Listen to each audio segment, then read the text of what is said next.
વર્ણિવેશરમણીય દર્શનમ મંદહાસરુચિરાનનાંબુજમ પૂજિતમ સુરુ નરોત્તમૈર્મુદા ધર્મનંદનમહં વિચિંતયે. અસતોમા ષટ્ગમય તમસોમા જ્યોતિર્ગમય મૃત્યુર્મા અમૃતમ ગમય. ઓમ શાંતિ શાંતિ શાંતિ.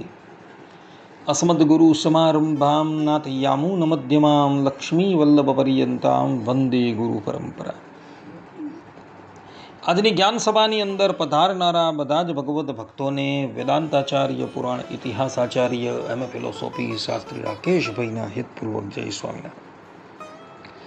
ભક્તો, આજની આ જ્ઞાન સભાની અંદર આપણે બધા તીર્થયાત્રા કરનારાઓએ પિતૃ પછાડી તીર્થમાં જઈને શું કરવું એ વિષય પર થોડી વાત શ્રવણ કરશું. તો બધા જ શ્રોતાગણો એકાગ્ર મને કરીને આ પ્રવચન શ્રવણ કરે અને એને આત્મસાત કરી લે.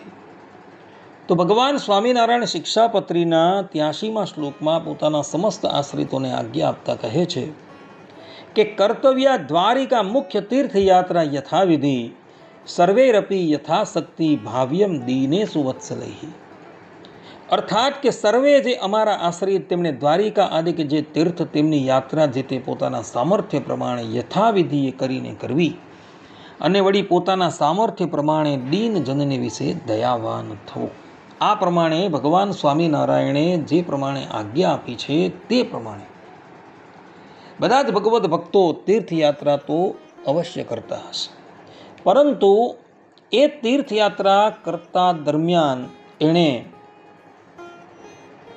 તીર્થયાત્રામાં અર્થાત કે તીર્થમાં પિતૃઓ પછાડી સ્નાન કરવાનું છે, તર્પણ કરવાનું છે અને શ્રાદ્ધ કરવાનું છે. જેમ કે પદ્મપુરાણ સૃષ્ટિખંડ 34મા અધ્યાયના 218 અને 219મા શ્લોકમાં મહર્ષિ પુલસ્ત્ય ગંગાપુત્ર ભીષ્મને કહે છે, અકાલે અપ્યથ કાલે વા તીર્થે શ્રાદ્ધમ સદા નરૈ પ્રાપ્તે રેવ સદા સ્નાનમ કર્તવ્યમ પિતૃતર્પણમ પિંડદાનમ ચ કર્તવ્યમ પિતૃણામ જાતિ વલ્લભમ.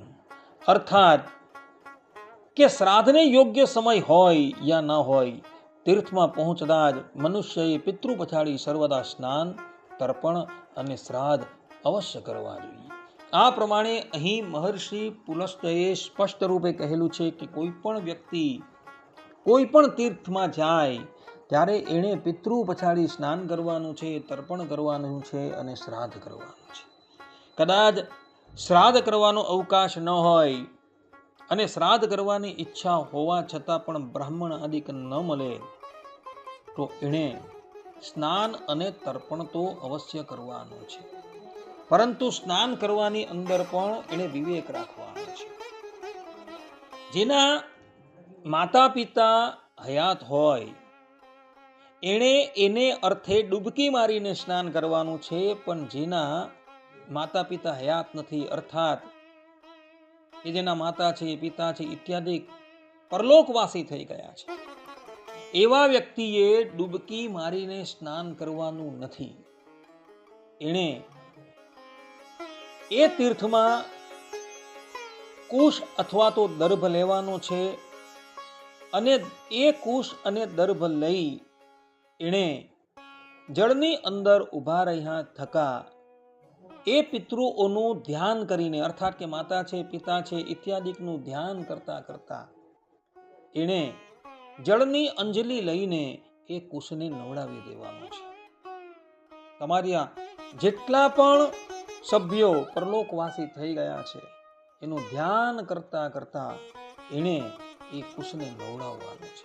અને સાથે સાથે નવડાવ્યા બાદ એ કુશ જે છે એ કુશોસી કુશપુત્રોસી બ્રહ્મણા નિર્મિત સ્વયં ત્વયી સ્નાતે સચ સ્નાતો યશ્યેદમ ગ્રંથિ બંધનમ.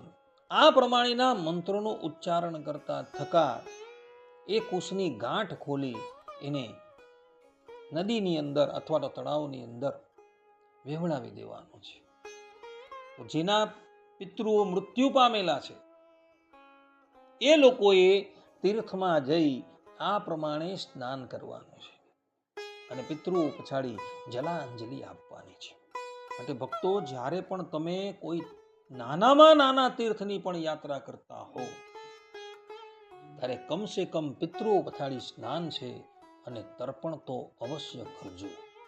જો શ્રાદ્ધનો અવકાશ હોય તો એની પછાડી શ્રાદ્ધ તો અવશ્ય કરજો, જેથી કરીને પિતૃઓ તમારા પર અતિશય પ્રસન્ન થઈ તમને ધર્મ, અર્થ, કામ અને મોક્ષ ચારેય પુરુષાર્થની સિદ્ધિ ઉપલબ્ધ કરાવશે.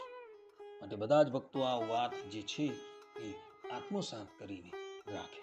આટલું કહીને હું મારા પ્રવચનને અહીં વિરામ આપું છું. સર્વે સંતુ નિરામયઃ, સર્વે સુખીનો ભવંતુ, સર્વભદ્રાણિ પશ્યન્તુ, મા કશ્ચિત દુઃખ ભાગ ભવેત અસ્તુ. જય સ્વામિનારાયણ.